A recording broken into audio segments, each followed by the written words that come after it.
السلام علیکم ورحمۃ اللہ وبرکاتہ۔ ان الحمد للہ۔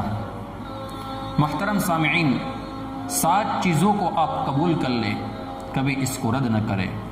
نمبر 1، آپ کا کوئی بھائی کسی معاملے میں آپ کے سامنے کوئی عذر پیش کرتا ہے اور آپ کا دل نہیں مانتا ہے، پھر بھی آپ اس کے عذر کو قبول کر لیں۔ نمبر 2، کوئی بندہ آپ کو نصیحت کر رہا ہے اور نصیحت کی بات کڑوی ہے، آپ کو اچھی نہیں لگتی ہے، پھر بھی آپ اس کو قبول کر لیں۔ نمبر 3، آپ کا کوئی دوست آپ کو کوئی چیز ہدیے میں دے رہا ہے اور وہ چیز حقیر ہے، قیمتی نہیں ہے، پھر بھی آپ اس کو قبول کر لیں۔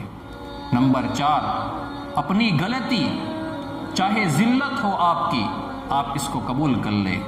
نمبر 5، کوئی غریب دوست آپ کو دعوت دے رہا ہے، آپ کو کھانے پہ بلا رہا ہے اور آپ کو وہاں پر جانے میں تکلیف ہوتی ہے، پھر بھی آپ اس کی دعوت کو قبول کر لیں۔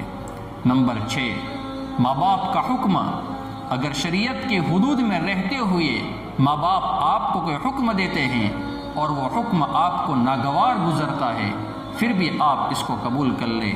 نمبر 7، آپ کی بیوی ہے اور وہ بدصورت ہے لیکن وہ آپ کو محبت دے رہی ہے، پیار دے رہی ہے، تو آپ اس غریب بیوی کی محبت کو قبول کر لیں۔